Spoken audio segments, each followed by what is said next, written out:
I'm Merrick Tomato. I'm Matt. And happy Halloween. Happy Halloween. Little bit of housekeeping to get out of the way. This should have actually went up yesterday. Yeah. However, due to entirely the post said our editing error on our parts. I meant as the channel. The editing was all my fuck up. We had the audio. I had the audio of Jacko in here by mistake.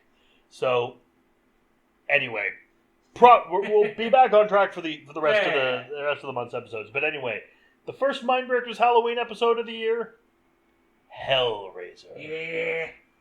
By Clive Barker.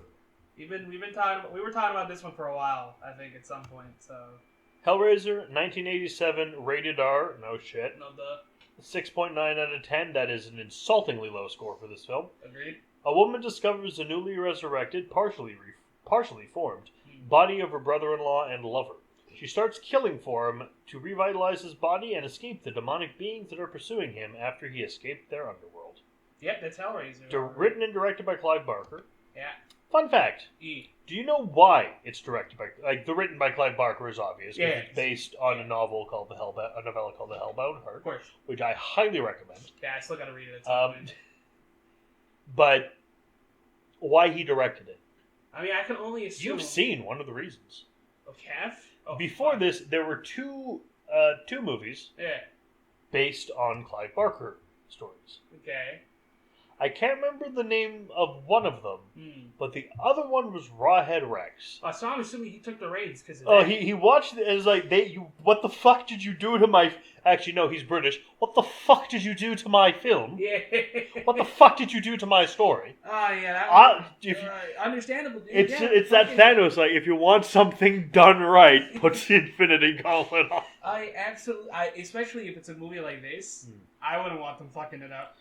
Also, we go into this in more detail on the Gory Details podcast. First episode of the Gory Details podcast. You can find links to this show on the channel.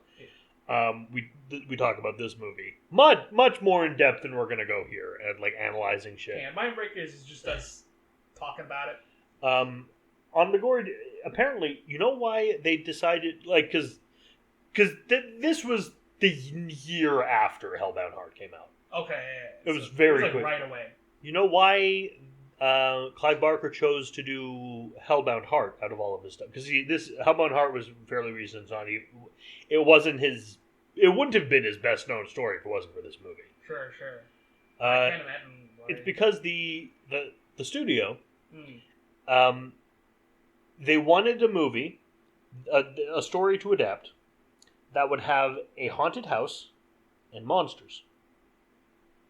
I mean, Hellraiser. There you go.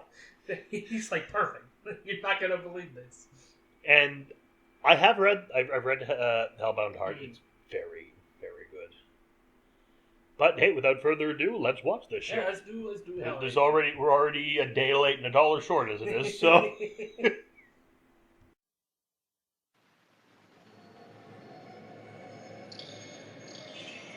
I have seen the future of horror.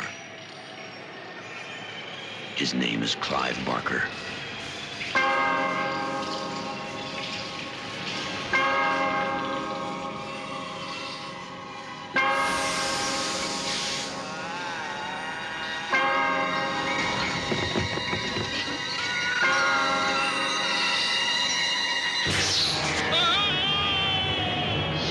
Hellraiser. Beyond any terror you have imagined. A nightmare. No. Unlike anything you have witnessed, is born. Because within these walls, the unholy is unleashed.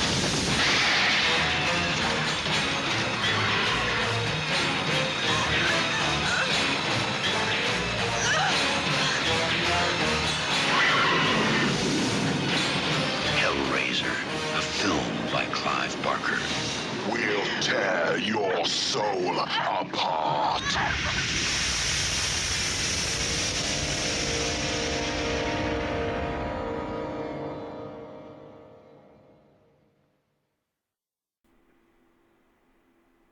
we don't really have a lot to say on Hellraiser 1. It's a fantastic movie. My critical analysis is already up somewhere, so this is mainly going to be plot summation. Yeah, I mean, there isn't a lot to Hellraiser 1, because it's mostly in the house. Yep. It's mostly like the build up to the big fucking finale of everyone showing up and all the cool effects kicking in. Yep. But at its core, I think what Hellraiser 1 does best is really build up to like everything that's gonna happen. Like, it doesn't feel too long. Nope. It kind of like cements its characters really fast too.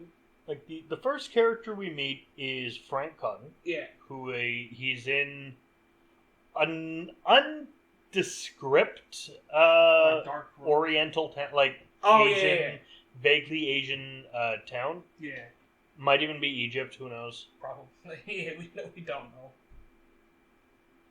Like, I'm tempted to say Morocco, but I don't think it is. Yeah, I mean it's definitely somewhere. And he's meeting with a man in a bar.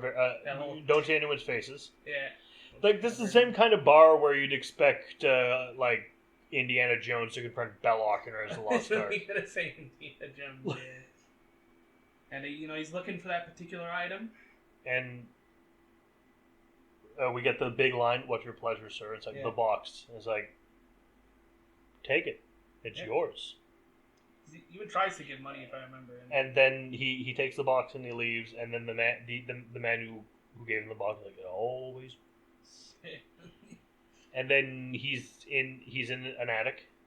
Yeah, but stripped to his waist, surrounded by candles. And he solves the box. Yeah. And then little hooks on chains burst out of it into his flesh. And it's fucking awesome. And then we see the Cenobites as the chains rip them apart. Yep. They're generally pale, dressed in black leather, and of course there's a chattering one. Yeah. There's a rotund one with dark glasses who licks his lips a lot. So I love the word rotund. It's such a good word. A bald woman with wires pulling a hole open in her throat. And of course, there's one with a grid of cuts along his head and face, and pins sticking into where the lines intersect. Yeah. It's Pinhead. It's gotta be one of the most iconic. The Hell Priest. Yeah, like horror characters ever. The Pope of Hell. Pope of Hell. That is one of his titles. That's fucking epic. I love that. They're so cool. I love the way they look. They're so sick. Yeah. And then we cut to a family moving into a house. Yeah, there's the husband, Larry. Yeah. And there is Julia. Yeah. Who is British. I think. Well, the actress definitely has a British accent. But yeah. I mean, technically, if we want to be technical about it, originally, all the characters are British in the book. Sure, I mean that checks out. Clive Barker.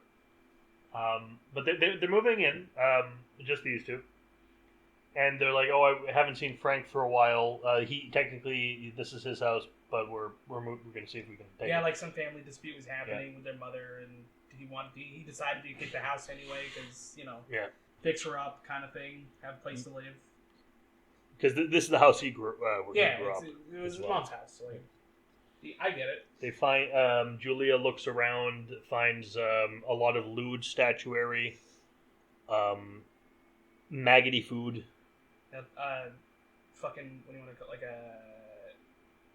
Like a squatter type setup. Of It's beds. Like, I want to say it's just a mattress on. I don't even know if there's a mattress. No, I think it's just like blankets or some shit. Like, this is fine if you're a cat. Yeah. But that's very much like it looks like a squatter setup, but they're like, oh no, it was probably Frank because he's a fucking weirdo. So they start moving stuff in. Slight jump ahead, just to get all the flashbacks out of the way. Oh yeah. Julia is married to Larry. Yeah. She is his second wife.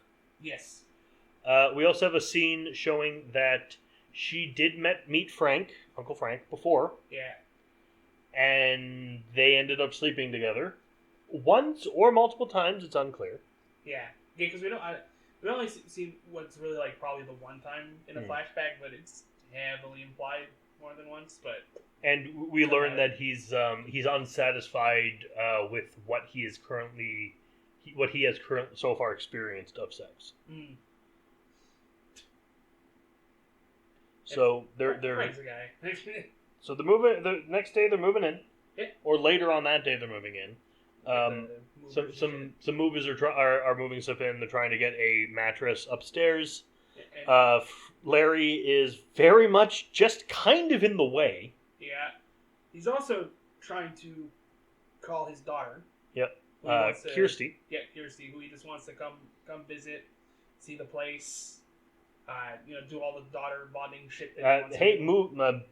Possibly move in. There's enough rooms, but no, she got herself a place in the city. She got a new job. She's got a boyfriend. Yeah. I don't know if she has a boyfriend yet or if she meets the boyfriend at the party. I can't remember. But it might be both. Anyway. It doesn't matter. But she also has a place in the city and a new job, which she is terrible at, but that's for later. While he is bothering the workmen,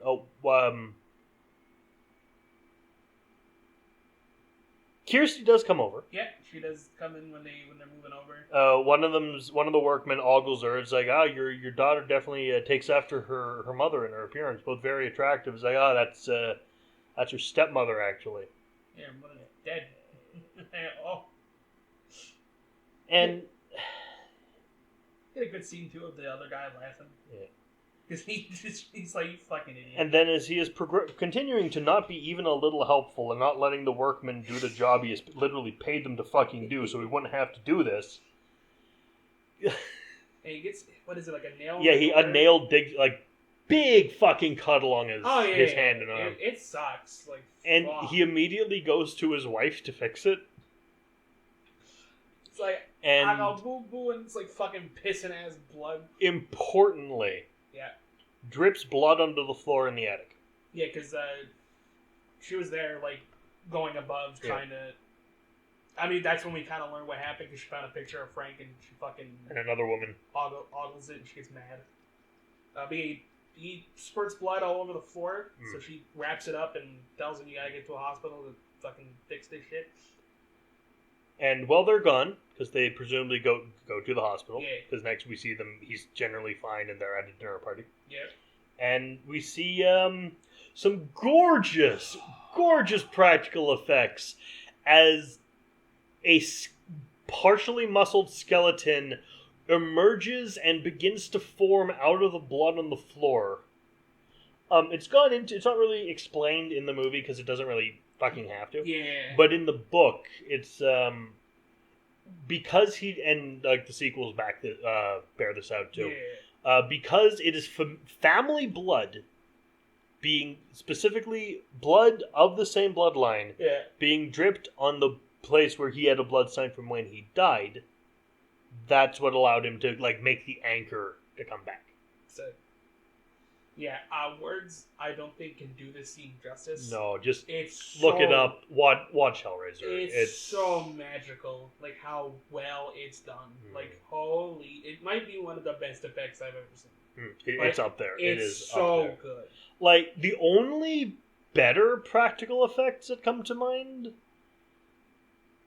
like obviously American Werewolf in London. But a werewolf transformation is much more, I don't want to say basic, but it's much more understood. Yeah. As a thing. Yeah. Like, doing werewolf transformations since the fucking 30s. Like, the only thing that might outdo this is John Carpenter's The Thing. I mean, yeah. I think that. And when your only real competition is the best horror practical effects of all time, Yeah. Slight applause, you did a good job, I think. Yeah, masterful fucking. Also, and that I don't mean to I mean no disrespect to Tom Savini and the George Romero films, but organs falling out is organs falling out.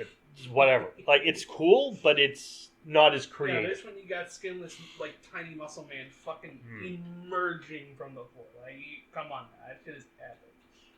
And of course, great scene. Yeah. Then we're at the dinner party. Kirsty is there. She's getting quite intoxicated. She meets the boy there. Yeah. Larry's telling a story about at the doctor. So it's not important, but it's an anecdote. I don't remember the anecdote. I must admit. The scene the scene is like really kind of fast paced in a way where it's just like shit being talked about because then Julie decides I need to.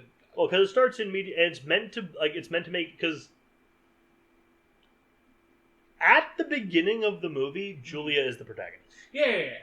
That shifts, but it starts out Julia is the protagonist. Yeah, and it shifts for a very specific reason because she finds out that Frank. She goes upstairs and sees and Frank's back. Well, she sees a fucking grotesque thing first. Yes. And then he says it's Frank. It's in Frank. his voice. And it's like, right, okay, you're going to have to murder people so I can drink their blood. Yep. So I can regenerate. So we can get the fuck out of here as soon as possible because I got out of hell and there are quite a few people who are not going to be happy about that. Yeah. They call themselves the Cenobites. And she's at first very like... They texted me half an hour, 30 minutes ago saying they'll be here in 30 minutes. We gotta go! Yeah, Frank convinces her to start doing the deeds. Yeah, so she does. So after the party's over, we see Kirsty walking home with the boyfriend, quite intoxicated. Yeah. And they are seen while they're doing this by a vagrant, a homeless guy. Yeah. Creepy, kind of Alice Cooper looking homeless guy. Well, Alice Cooper looking, yeah. We'll get to homeless Alice Coopers sometime. True. That bug moving? Yeah, the bug's moving. Oh, yeah, it is mom. Yeah, I thought it was a wasp for a second, but... No, he should be fine. He's chilling. I mean, I'd rather it not eat my shirts, but... True. Keep an eye on it. I'll just spritz it with water, and it won't be able to fly away, then I'll hit it with the fly's water. Yeah, fucking, we meet the funny homeless man. Yep. Who's very, like, that. And, while this is happening, but the next scene, yeah. Julia picks up a man in a bar. Yeah. Takes him home. To his credit, he gets angry that she seems like she's not going to sleep with him, but he doesn't force himself on her. It's like the very slightest bit of credit. Like, not being a rapist should be like the that shouldn't be a default. Star, that should be the default, yeah. right? But she kills him with a hammer, and then Frank eats him and starts to regenerate. He sure does, and my god, the effects on Frank are epic. They're so good. We see like the different stages of him as the movie continues, and it's all masterpiece. Like by the end of the feeding, he's just like a skinned human. Yeah. It's like it's my turn with the skin. Yeah. Give me her skin, Dave. But yeah, she. You know what I think took this idea and I'd actually argue more with it? The Brendan Fraser Mummy. Oh, yeah. The Imhotep regeneration. Fuck, I love that movie. Gets a lot of shade. Yeah. Mainly from Doug Walker, oddly enough. It's my shade, though. I love that movie. I love that. I love the first two. Yeah. Don't much like the third one. Nah, the third one's... I mean, it doesn't have mummies in it. True. Okay, we've played out Egypt, I guess, fine. But, Aztecs, they have mummies. Yeah. The Chinese, not so much. It's okay, well...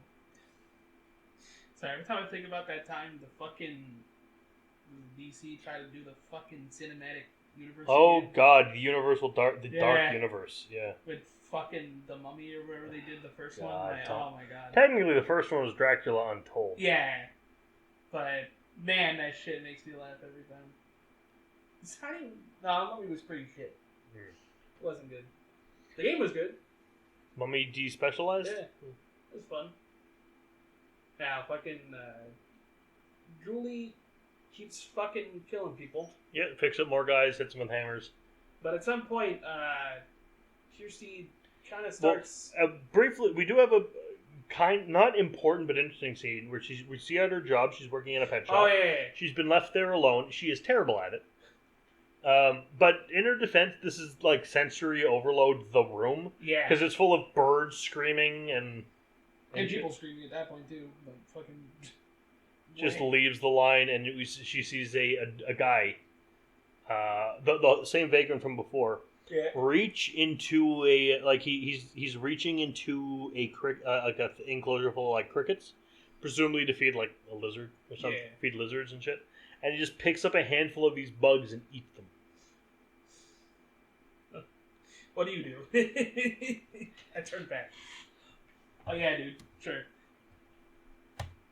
But if I'm not mistaken, she does see Julie with someone.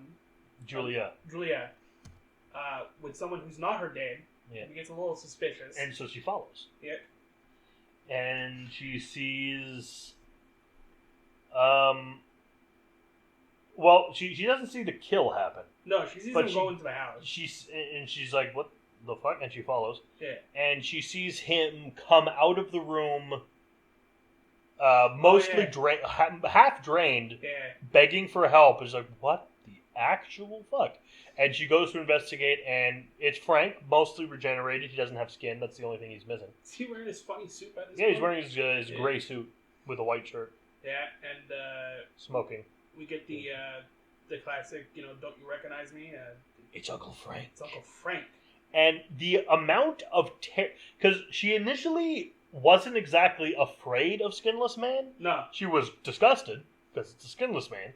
It's very gooey looking. But once she finds out it's Frank, the level of terror on... I have a pet theory about Frank and Kirsty. Frank either did, or at least tried to, sexually assault Kirsty when she was a child. Especially when he says shit like, Come to daddy. Like, and fucking I guarantee Larry doesn't know about it. Because as meek as Larry seems, if he knew or at least thought that Frank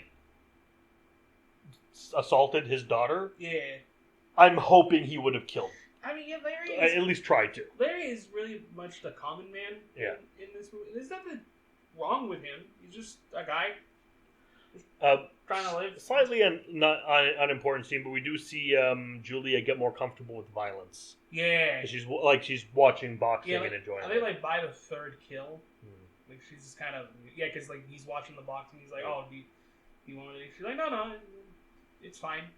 I've seen worse. Yeah, I've seen worse. There's also before this scene, there's a scene of Kirsty and her dad going out to eating lunch at a Chinese restaurant. Or dinner at a Chinese restaurant, just kind of shooting the shit. Because this movie is very much a slow burn. It builds to it. So the moments of action, the moments of of gore, of horror, seem they matter more when it's not just thing. Yeah, like when Julia kills someone and you see Frank eating it, you're like, oh, we're getting to that that big build up towards the end or whatever. So. Frank's moving on her. She picks up the box. Yeah. And he is immediately like, okay, give me back the box. Because in a scene before, Julia picked up the box. Yeah. And he was like, don't fucking touch the box. You want to call the Cenobites? What are you doing? Yeah, the box is very much a very important thing.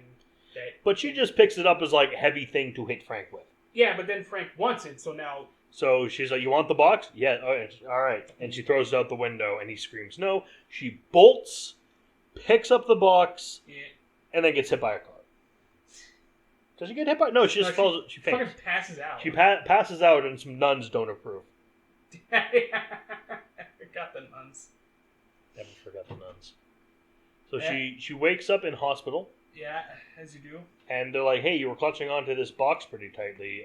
Maybe you'll answer the cops' questions after. So she plays with the box. Solves it.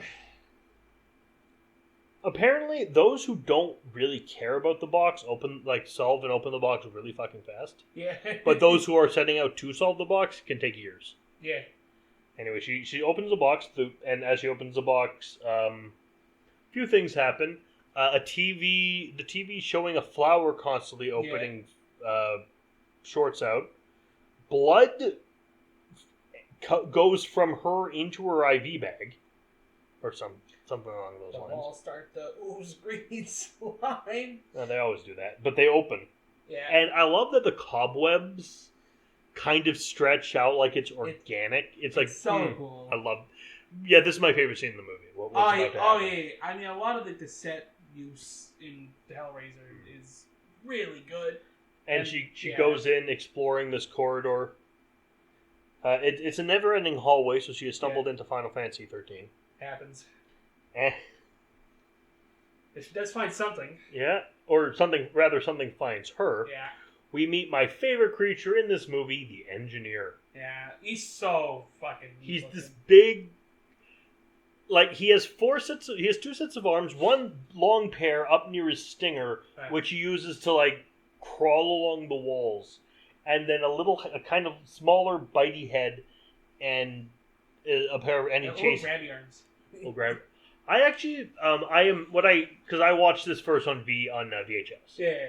Much like, I understood this not as this upside down creature with a stinger, but kind of a Hieronymus Bosch type. Like, it had a bird head without eyes. Yeah, same. Kind of like, it had a Slorga, essentially. Yeah. Like, from Slorga and, like, which is the flappy thing, which is the bird man of Slorga and Gaibon. Oh, fuck, I can't remember.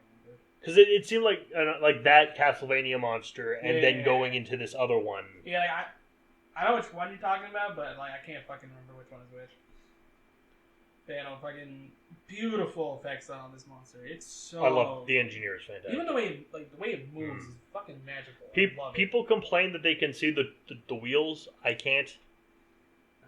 There are also ones who complain that the shark looks fake in Jaws, where in the scenes where the shark matters, it doesn't.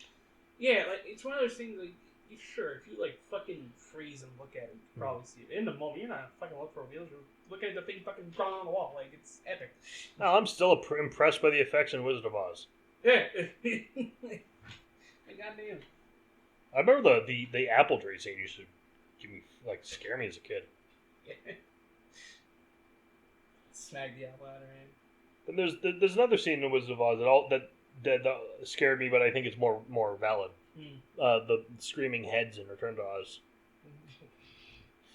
But like Return to Oz is supposed to be scary. The fucking Return to Oz for me, the fucking wheelie things. The wheelers. Yeah, those shit scared the fuck out of me when I first watched that movie. Oh yeah. They feel like that's where failed kids TV hosts end up. Like, you go there, you find fight. Like, one of them is Carlos, I guarantee. Fucking Engineer is so sick. But she escaped, and the wall closes, and she goes home. She's sitting on her bed, and then we finally meet them. The walls open again. We get white light coming out of the lathing, and the Cenobites. And all their fucking glory. Chatterer, Deep Throat, Butterball, and Pinhead himself. And they're like, all right, you open the box. We're taking you to hell. Yeah, that's how it works. No. Well, yeah. What do you mean, no? Yes, actually. That's what we do. She's like, no, but I didn't mean to. He's like, Dan, tough shit. You solved the box. Like, the box, you opened it, we came. So the thing with the Cenobites, it's not really gone into great detail yet, which I think is for the best. Yes, I agree. Nothing kills horror like familiarity. Like, well, okay, to be fair, to knowing what the Cenobites, why they're doing what they're doing, that'll be kind of... Granted, we're very familiar with, say, Jason Voorhees, but Jason Voorhees is a big dude in a mask who kills people. Yeah. Learning why he killed, like, it's like learning why Michael Myers kills people would take the horror out of Michael Myers. Sure, yeah. It's like, you get to a point trying to explain this stuff where you get into midichlorians, and you never want to get into midichlorians. They just let the guy kill people. Well, ideally stop him, but you know what? I know what you mean. But their thing is, they are obsessed with sensuality. Yeah. But they have gone so far in it that they no longer can tell the difference between pleasure and pain. Yeah. And they're just generally sadists and sadomasochistic. Yeah, now they just show up and do the deed. But she's like, hey, how about instead someone got away from you? No one gets away from us. Okay, hear me out. What if I said the words Frank Cotton? Okay, keep talking. Yeah, what do you mean? Like, what do you know about Frank? What do you know about Frank Cotton? Yeah, I know where he is. I can give him to you. Hans, Booby, I can give him to you. The Pinhead. Now I'm warning you.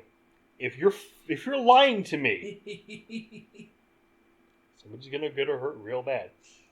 And he does. I will tear your soul apart. And Doug Bradley. Oh yeah, kills Doug Bradley in is this fucking movie. incredible as Pinhead. And I love this scene because I think it cements exactly what the Cenobites are, which is she makes the deal. She goes, "I can take him to you, if we'll think about it. Yeah, like if you let me, we'll consider. we'll consider letting you go, maybe. But she does. She brings him to the fucking house, and she's met by Julia and Larry. Yeah. And Larry has. I love. It's so good. Andrew Robinson does such a good. He plays. He does such a good job with this character. Because there's some blood around his scalp, blood around his hair, and that's the only makeup. But he does look different. Yeah. Because spoilers, it's Frank wearing Larry's skin, and Andrew Robinson is conveying the skin set on the wrong facial structure, with the only makeup being some fake blood around his scalp. It's fuck. I can this to how I also view as funny as his face off, which is the way he portrays him playing Frank, playing Larry. Yeah, is the same way that fucking Travolta tries to play Nick Cage being Travolta. Yes. It's so well done to the point where it's the only thing they have is knowing who would take them over, and they fucking go with it. And Larry, and then Nick awesome. Cage has to play John Travolta, and it's fucking hilarious. I love Face Off. It's such a funny movie. Face Off is fantastic. It's so good. I mean, it's not my favorite John Woo. God no, because Hard Boiled. Yeah, but it's good as a movie, as a fun movie. It's a fucking banger of the time. Love that film. Yeah, no, he does such a good job playing Frank, playing Larry. It's so good. But she goes upstairs. She finds a skinless corpse. She thinks is Frank, and then the Cenobites show up. It's well, yeah, sorry, they got him. He's dead. It's like, no, you're stupid. We want the guy who did this. You can't have my dad. It's not. I'm making the rules here. Go get him. And so she goes she runs from the Cenobites, goes to see Frank, goes to see Larry, and it's and he says, "Come to Daddy," and she's like, "Oh God damn it, it's you." Okay, and so the final chase happens. But the Pinhead gets him. Yeah, also gets the hooks into him. He accidentally stabs Julia with his switchblade. Yeah, and she dies on a bed, and her blood soaks into the bed. That's important. Yeah, but he also goes nothing personal. Whoops. Nothing personal, baby. Yeah. Kind of hinting that he probably would have done it anyway. But, I do think, to his credit, it was an accident that she got stabbed. Yes. But he's cool. Less work later. And then the Cenobites rip him. He gets all the hooks in and the flesh stretched out, and we get the line, "Jesus wept," and he gets torn apart. He explodes in gore. We also get. There's only one word for what happens to him, and it's a video game term. Fucker gets jibbed. Yeah, that's the best way to put it. I think. Yeah. He gets jibbed, and it is delicious. Do we also get is it fucking? I can't remember if it's this one or the next one. This is where we get fucking these on off for your eyes to see. Nah, It's two, it might be this one. I think it's this one. fucking they all jumble together. Well, especially the first two are like one. Like, yeah, they all jumble together in my head when it comes to Hellraiser. But God, the scene is so good. It's so gory. The flesh peeling is fucking. But awesome. now they're like, all right, that's fun. Okay, your turn. Huh? What do you mean your turn? But I gave you free. Yeah. Yeah. Now we're taking you. But no, we said we might think about it. I am altering the deal. Pray do not alter it further. And that's why I love these. And we get the big chase, but she realizes she can use the box to like Pokemon. Yeah. Yeah, get fucking. She catches Chatterer and she catches Open Throat in the box. This house starts getting destroyed. Catches Pinhead too. Yeah, she catches Pinhead. Well, the house is being destroyed and she's escaping. She catches the engineer. Butterball's coming down the hall with a knife, and then she doesn't catch him. Just after a beam on fire falls and takes him out. Hey, her boyfriend's there, by the way. And they escape. He gets taken out by some fucking planks, which I don't blame the guy. Fucking house is falling down. And so they escape as the house is burning and falling. Yeah. And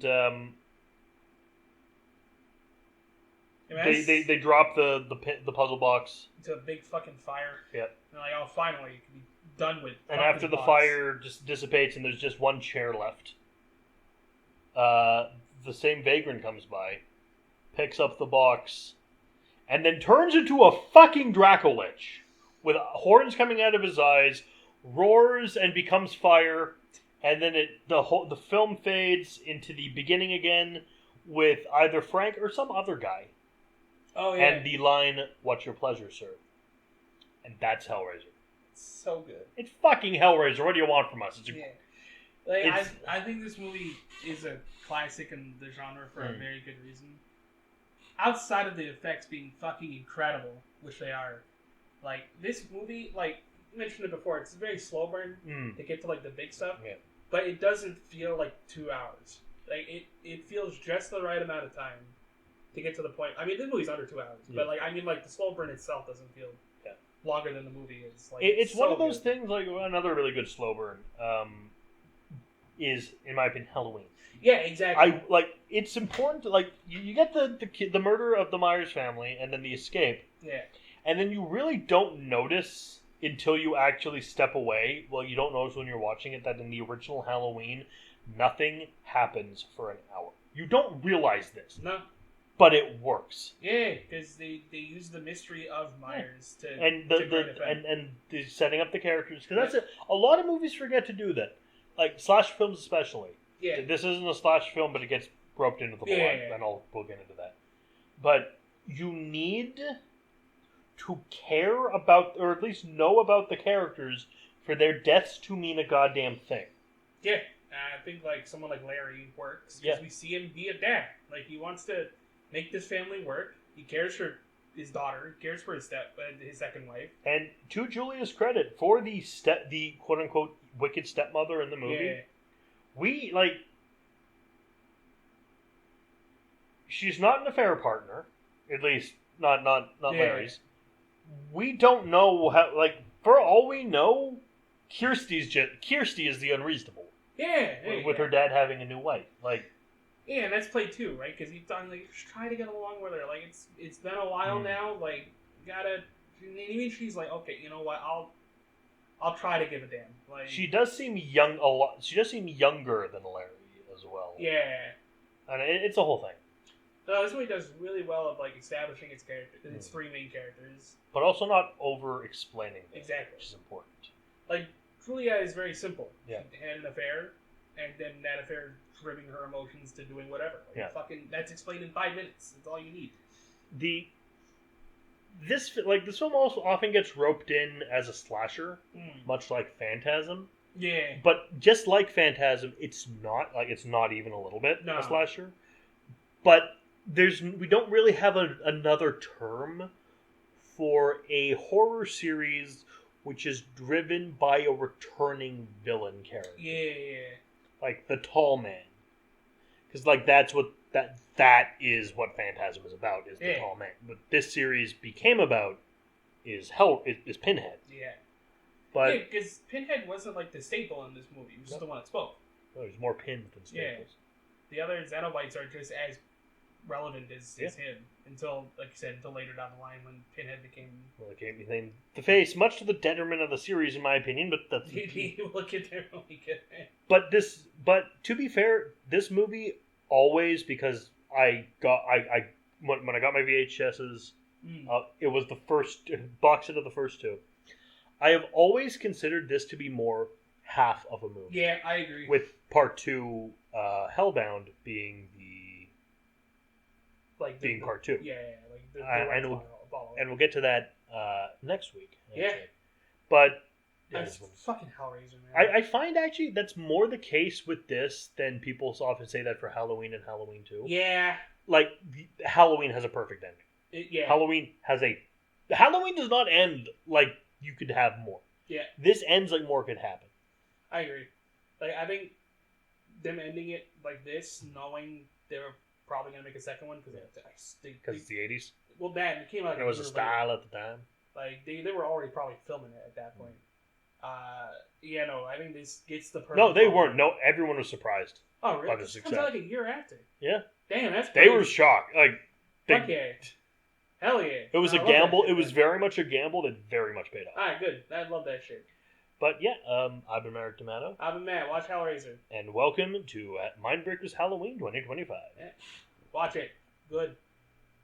Fire good. No, Hellraiser good. Fire bad. We haven't really done a Frankenstein before, have we? I don't think we have, no.